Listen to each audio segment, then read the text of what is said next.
જય બે ફ્રેન્ડ્સ, આજે આપણે લેક્ચર નંબર 3માં ગુજરાત યુનિવર્સિટી એસવાય નવેમ્બર 2014માં પૂછાયેલો સમ કરીશું.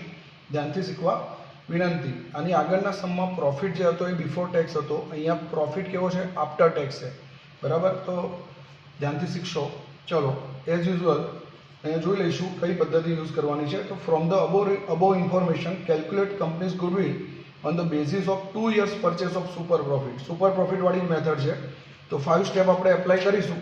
સૌથી પહેલું સ્ટેપ નંબર 1, કેપિટલ એમ્પ્લોયડ.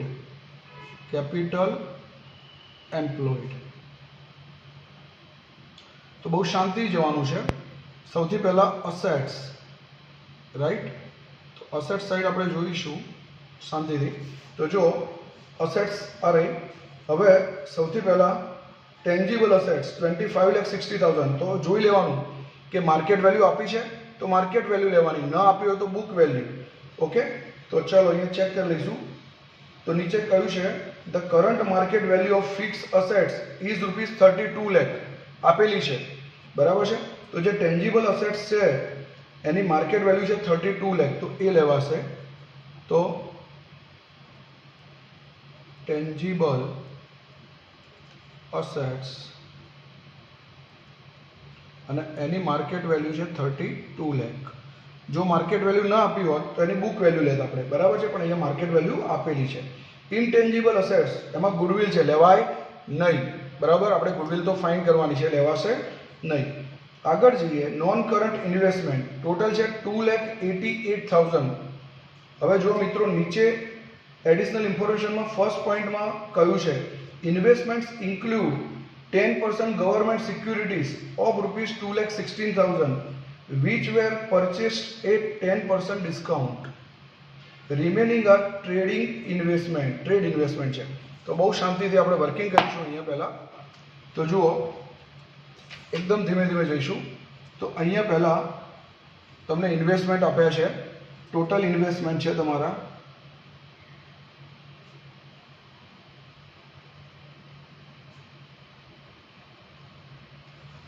તો અહીંયા જે તમારું જે ટોટલ ઇન્વેસ્ટમેન્ટ છે એની અમાઉન્ટ છે ₹2,88,000. ₹2,88,000. બરાબર, આ બુક વેલ્યુથી છે, આ બુક વેલ્યુ કહેવાય. બરાબર છે? હવે એમાં કહ્યું છે કે investments include 10% government securities. 10% government securities. બરાબર, તો જો મિત્રો ગવર્મેન્ટ સિક્યુરિટીઝમાં આપણે ઇન્વેસ્ટમેન્ટ કર્યું હોય એ નોન ટ્રેડ ઇન્વેસ્ટમેન્ટ કહેવાય. આપણું ફ્રી ફંડ હતું એ આપણે ઇન્વેસ્ટ કર્યું છે. Okay, right?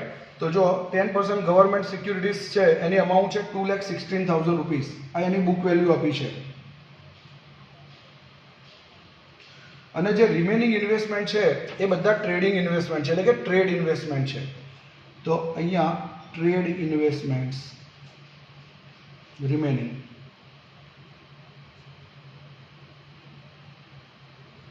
તો 2,88,000 ટોટલ ઇન્વેસ્ટમેન્ટ, એમાંથી ગવર્મેન્ટ સિક્યુરિટીઝમાં આપણે ઇન્વેસ્ટ કર્યું એ નોન ટ્રેડ ઇન્વેસ્ટમેન્ટ છે, એ લેસ કરીશું. તો અહીંયા જે આન્સર મળશે ટ્રેડ ઇન્વેસ્ટમેન્ટ એ છે ₹72,000. તો તમારે કેપિટલ એમ્પ્લોયડ ફાઇન કરતાં ફક્ત ટ્રેડ ઇન્વેસ્ટમેન્ટ લેવાના છે, ફક્ત ટ્રેડ ઇન્વેસ્ટમેન્ટ લેવાના છે મિત્રો. તો અહીંયા આપણે ફક્ત ટ્રેડ ઇન્વેસ્ટમેન્ટ લખીશું અને જોઈ લેવાનું એની કોઈ માર્કેટ વેલ્યુ તો આપી નથી ને. તો આજે એની કોઈ માર્કેટ વેલ્યુ આપી નથી. બરાબર, સમમાં ક્યાં એની માર્કેટ વેલ્યુ આપી નથી. તો અહીંયા આપણે લખી દઈશું ટ્રેડ ઇન્વેસ્ટમેન્ટ્સ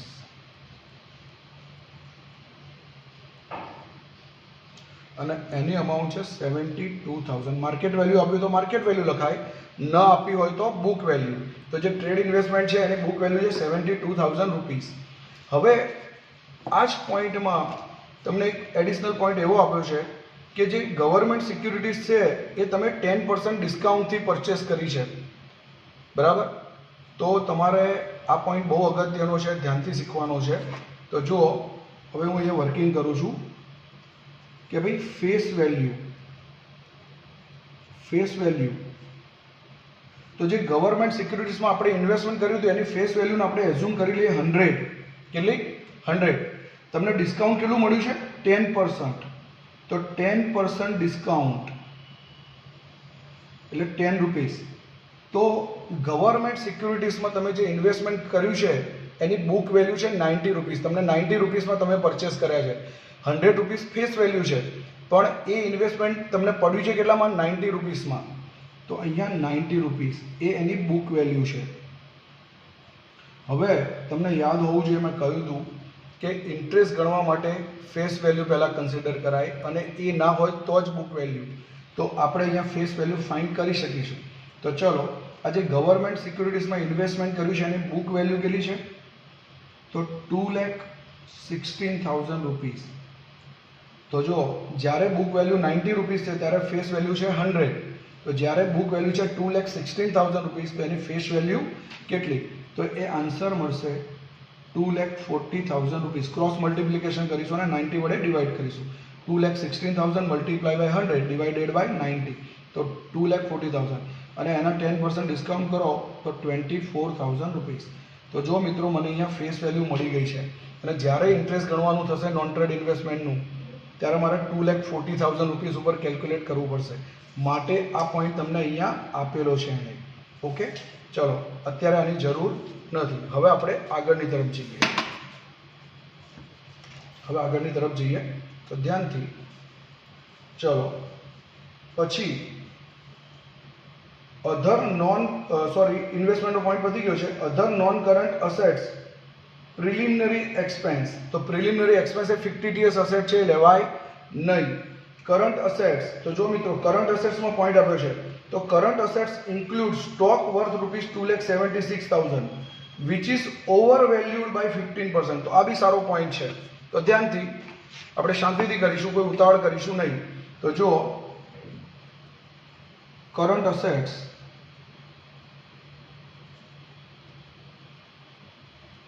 તો તમારી જે કરંટ અસેટ છે, ટોટલ કરંટ અસેટ્સ, એની અમાઉન્ટ છે 8,68,000 રૂપીસ. 8,68,000 રૂપીસ. હવે એની અંદર સ્ટોક આપેલો છે તમને. શું આપેલો છે? સ્ટોક. અને એની વેલ્યુ છે સ્ટોકની 2,76,000 રૂપીસ. 2,76,000 રૂપીસ. અને અહીંયા જે ડિફરન્સ મળશે એ છે અધર કરંટ અસેટ્સ. તો 8,68,000 માઇનસ 2,76,000. તો અધર કરંટ એસેટ છે 5,92,000. 5,92,000 રૂપીસ. ચલો, આ બાયફર્કેશન થઈ ગયું છે. હવે અહીંયા સ્ટોકનો પોઈન્ટ ઇમ્પોર્ટન્ટ છે. એને કહ્યું છે કે ભાઈ સ્ટોક ઓવર વેલ્યુડ થયો છે. બરાબર છે? સ્ટોક ઓવર વેલ્યુડ થયો છે. કેટલા %? 15%. બરાબર. તો હવે અહીંયા બુક વેલ્યુ અને માર્કેટ વેલ્યુની કમ્પેરિઝન આવશે. તો અહીંયા આપણે લખીશું બુક વેલ્યુ અને માર્કેટ વેલ્યુ. બરાબર. બુકમાં જે સ્ટોક છે ને એ ઓવર વેલ્યુડ થયો છે. બરાબર. કોના કરતાં? માર્કેટ વેલ્યુ કરતાં. માર્કેટમાં જે વસ્તુ 100 રૂપીસની મળે છે એ બુકમાં તમે કેટલાથી બતાવી છે? 115 થી બતાવી છે. ઓવર વેલ્યુડ કરેલો છે સ્ટોક. ક્યાં ઓવર વેલ્યુડ કરેલો છે? બુકમાં. તો અહીંયા જ્યારે ઓવર વેલ્યુડ કે અંડર વેલ્યુડ એવા પોઈન્ટ હોય ત્યારે તમારે માર્કેટ વેલ્યુને એઝ્યુમ કરવાના 100. કેટલા એઝ્યુમ કરવાના? 100. કે ભાઈ માર્કેટમાં તમારા સ્ટોકની વેલ્યુ 100 રૂપીસ છે, પણ તમે બુકમાં વધુ બતાવેલ છે, ઓવર વેલ્યુડ કરેલો છે. કેટલા %? 15%. તો અહીંયા તમે બુકમાં લીધા છે 100 + 15, એટલે કે 115. જ્યારે અંડર વેલ્યુડ, ઓવર વેલ્યુડ એવા પોઈન્ટ હોય તો તમારે યાદ રાખવાનું છે માર્કેટ વેલ્યુને 100 એઝ્યુમ કરો, અને બુકમાં ક્યાં તો ઓવર વેલ્યુડ કર્યા હોય તો એડ કરવાના 100+, અને અંડર વેલ્યુડ કર્યા હોય તો 100 માઇનસ કરવાના. આ જે ઓવર વેલ્યુડ છે એટલે 100 + 15% ઓવર વેલ્યુડ છે, એટલે બુકમાં 115 છે. હવે બુક વેલ્યુ અને માર્કેટ વેલ્યુ. તો જ્યારે બુક વેલ્યુ 115 છે ત્યારે માર્કેટ વેલ્યુ કેટલી છે? 100. તો સ્ટોકની બુક વેલ્યુ 2,76,000 છે, તો એની માર્કેટ વેલ્યુ કેટલી અથવા રિયલ વેલ્યુ કેટલી? तो 2,76,000 મલ્ટીપ્લાય બાય 100 ડિવાઇડેડ બાય 115. તો હવે તમારા સ્ટોકની વેલ્યુ મળી 2,40,000 રૂપીસ. 2,40,000 રૂપીસ બરાબર. 2,76,000 મલ્ટીપ્લાય બાય 100 ડિવાઇડેડ બાય 115. તો હવે જુઓ મિત્રો, અને અધર કરંટ એસેટ્સ માટે કંઈ કહ્યું છે કે નહીં ચેક કરી લઈએ. તો નથી કહ્યું કે એના માટે, ચલો સમમાં બીજું કંઈ કહ્યું નથી. તો અધર કરંટ અસેટ્સની વેલ્યુ એવી ને એવી રહેશે. તો હવે તમારો સ્ટોક થઈ ગયો 2,40,000 રૂપીસ બરાબર. આ સ્ટોક છે, વત્તા એડ કરીશું 5,92,000 એ તમારી અધર કરંટ અસેટ્સ છે. એની વેલ્યુ સેમ ટુ સેમ એની જ રહેશે.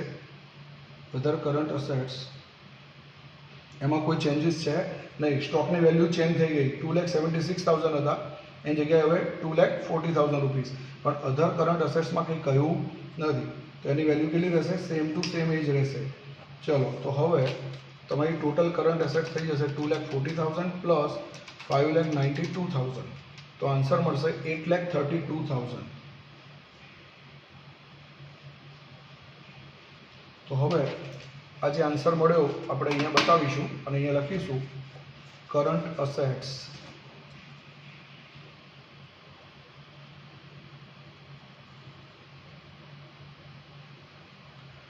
આની અમાઉન્ટ છે 8,32,000 રૂપીસ. ચલો, આટલું ક્લિયર થઈ ગયું છે મિત્રો. તો અહીંયા બધી અસેટ્સ આવી ગઈ છે. હવે એસેટનું આપણે ટોટલિંગ કરીશું. તો 32 લાખ પ્લસ 72,000 પ્લસ 8,32,000. તો આન્સર મળશે 41,04,000 રૂપીસ. એકવાર રીચેક કરી લઈએ. 32 લાખ પ્લસ 72,000 પ્લસ 8,32,000. તો આન્સર છે 41,04,000 રૂપીસ. ચલો, હવે આમાંથી લેસ કરીશું લાયબિલિટીઝ.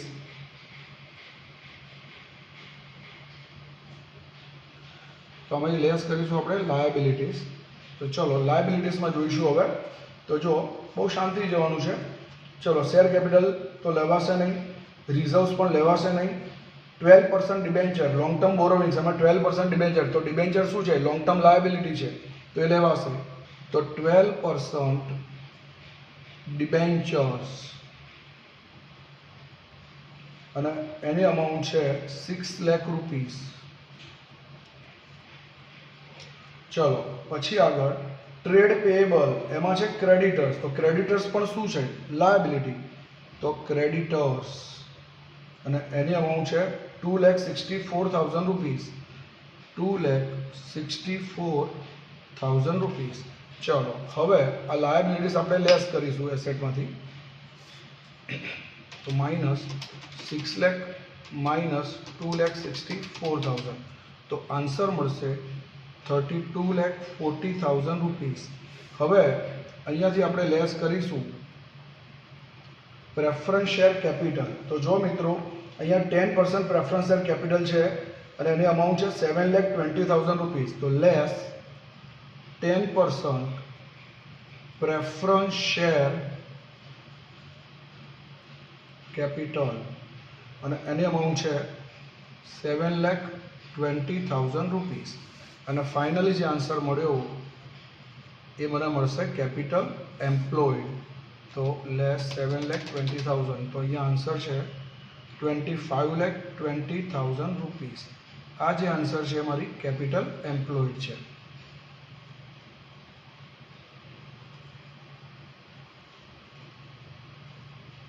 ચલો, આટલું ક્લિયર થઈ ગયું છે મિત્રો, બરાબર. ચલો, અહીંયા બી ટેલી થઈ ગયો છે આન્સરમાં. હવે સ્ટેપ નંબર 2 એક્સપેક્ટેડ પ્રોફિટ.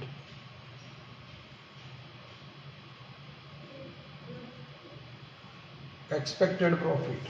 તો જો એક્સપેક્ટેડ પ્રોફિટ એનું ઇક્વેશન છે કેપિટલ એમ્પ્લોયડ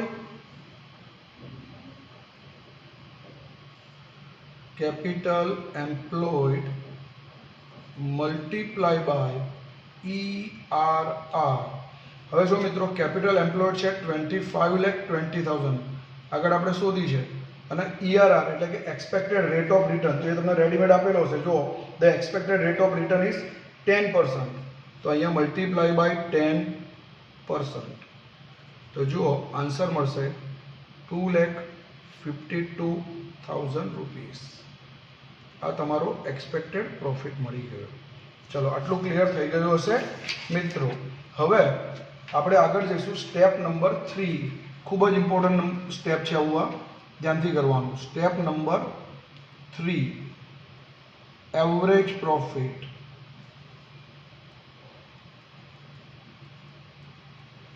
ચલો એવરેજ પ્રોફિટ. તો જુઓ હવે the companies net profit after tax. આગળના સમમાં બિફોર ટેક્સ હતો, આજે આફ્ટર ટેક્સ છે એટલે આફ્ટર ટેક્સ વાળી ફોર્મ્યુલા યુઝ કરવાની છે. બરાબર છે. After tax at 50% of last 3 years is respectively ₹4 lakh, 5 lakh 50,000 and 5 lakh 80,000. તો જો મિત્રો અહીંયા વેટેડ એવરેજ આવશે. બરાબર છે, કેમ કે અહીંયા તમારું પ્રોફિટ એવરી યર ઇન્ક્રીઝ થાય છે. તો અહીંયા જે આપણે પહેલાં એવરેજ કાઢીશું એ કઈ કાઢીશું? વેટેડ. તો ચલો અહીંયા 3 years છે, 1, 2 એન્ડ 3. ફર્સ્ટ યરનો પ્રોફિટ છે 4 લાખ, પછી 5,50,000 અને પછી 5,80,000. બરાબર છે. મલ્ટીપ્લાય કરીશું વેટ. બરાબર, મલ્ટીપ્લાય બાય વેટ. તો અહીંયા આપણે લઈશું પ્રોફિટ મલ્ટીપ્લાય બાય વેટ. તો ફર્સ્ટ યરને 1 વડે મલ્ટીપ્લાય કરીશું, સેકન્ડ યરને 2 વડે, થર્ડ યરને 3 વડે. બરાબર છે. અને આનો જે આન્સર મળશે એ કહેવાશે વેટેડ પ્રોફિટ. બરાબર, વેટેડ પ્રોફિટ. તો profit multiply by weight. First યરને ફર્સ્ટ, સેકન્ડ યરને સેકન્ડ અને થર્ડ યરને થર્ડ વડે મલ્ટીપ્લાય કરવાના છે. તો હવે વેટેડ પ્રોફિટ મળશે અહીંયા 4 લાખ, અહીંયા 11 લાખ અને અહીંયા 5,80,000 મલ્ટીપ્લાય બાય 3 તો 17,40,000. તો ટોટલ થશે 4 લાખ પ્લસ 11 લાખ પ્લસ 17,40,000 તો 32,40,000. હવે અહીંયા વેટનું પણ ટોટલ કરવાનું છે તો એ થશે 6. ચલો હવે આ વેટેડ પ્રોફિટ છે, ટોટલ વેટેડ પ્રોફિટ, એને ટોટલ વેટ વડે શું કરવાના છે? ડિવાઇડેડ. બરાબર, એટલે અહીંયા જે મને એવરેજ પ્રોફિટ મળશે એ આફ્ટર ટેક્સ મળશે. Weighted average profit, weighted average profit after tax. Weighted લખવાની જરૂર નથી, એવરેજ પ્રોફિટ આફ્ટર ટેક્સ. બરાબર, તો અહીંયા વેટેડ પ્રોફિટનું ટોટલ છે 32,40,000 અને ટોટલ વેટ છે 6 તો ડિવાઇડેડ બાય 6 તો 5,40,000.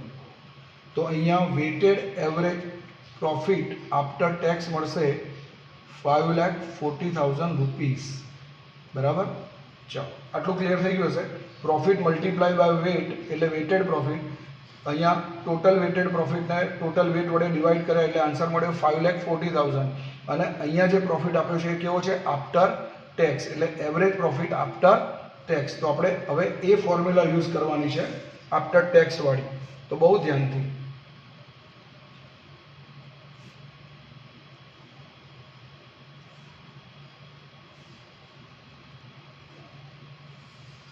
તો જુઓ હવે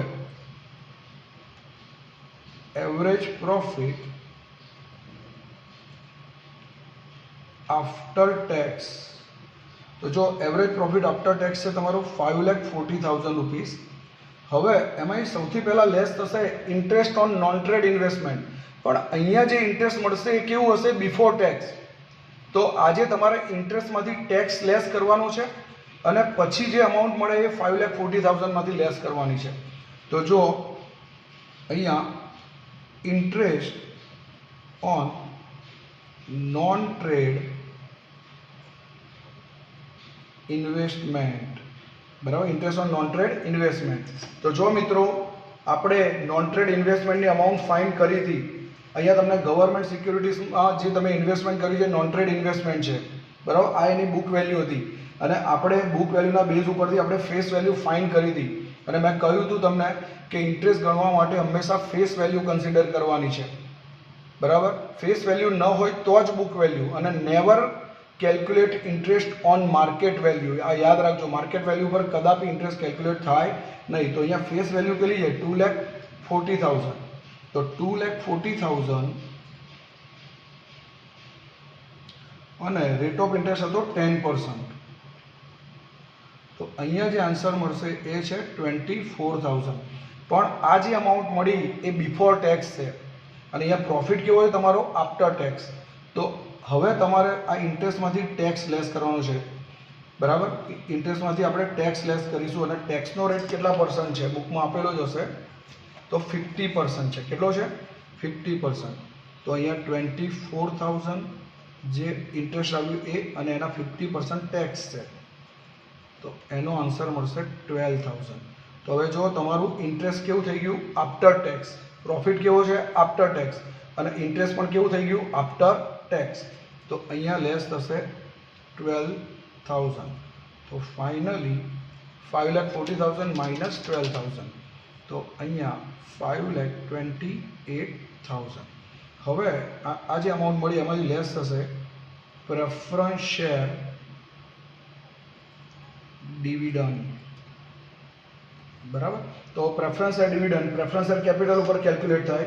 અહીંયા પ્રેફરન્સ શેર કેપિટલ છે 7,20,000 રૂપીસ અને રેટ ઓફ ડિવિડન્ડ છે તે 10%.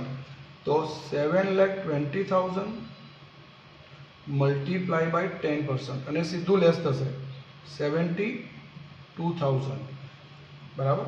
ચલો, એમાંથી ટેક્સ પાછા લેસ કરતા નહીં. ટેક્સ પેડ કર્યા પછી, ટેક્સનું પ્રોવિઝન કર્યા પછી ડિવિડન્ડ ચૂકવાય, બરાબર છે. આ યાદ રાખજો. એટલે અહીંયા પૂરેપૂરી અમાઉન્ટ લેસ કરવાની છે. તો હવે 5,28,000 માઇનસ 72,000. તો આન્સર મળશે 4,56,000 રૂપીસ. આ જે આન્સર મળ્યો તમારો એવરેજ પ્રોફિટ મળ્યો. અને હવે finally step number 4 super profit.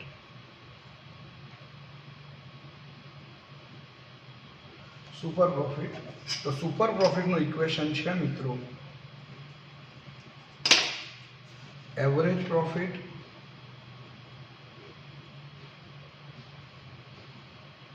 Minus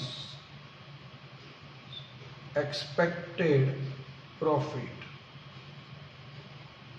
હવે એવરેજ પ્રોફિટ આવ્યો છે 4,56,000 રૂપીસ અને આપણે આગળ એક્સપેક્ટેડ પ્રોફિટ શોધેલો છે. એની અમાઉન્ટ હતી 2,52,000 રૂપીસ. 2,52,000 રૂપીસ. તો અહીંયા જે આન્સર મળશે એ છે 2,04,000 રૂપીસ.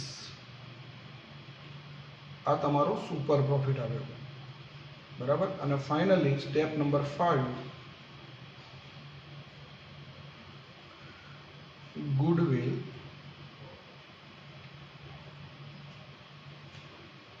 તો જો એનું ઇક્વેશન છે super profit multiply by number of years. Super profit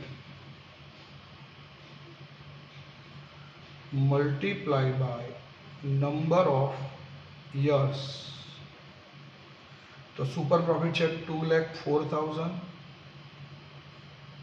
અને અહીંયા સમમાં કયું હશે? From the above information, calculate company's goodwill on the basis of 2 years purchase of super profit. 2 years purchase. તો multiply by 2. તો અહીંયા જે આન્સર મળશે એ છે 4,08,000 રૂપીસ.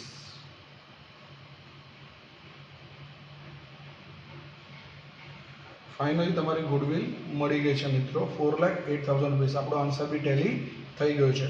તો અહીંયા સમ ઓવર થાય છે. મેં તમને ડીપમાં સમજાવવાનો પ્રયત્ન કર્યો છે, તેમ છતાંય બોલવામાં ક્યાંય ભૂલ થઈ હોય તો ક્ષમા કરશો. જી, જય અંબે, જય શ્રી કૃષ્ણ, જય ભારત. વિડીયો ગમે તો લાઈક કરો, શેર કરો સબસ્ક્રાઇબ કરો, તમારા મિત્રોને ચોક્કસથી રિકમેન્ડ કરો.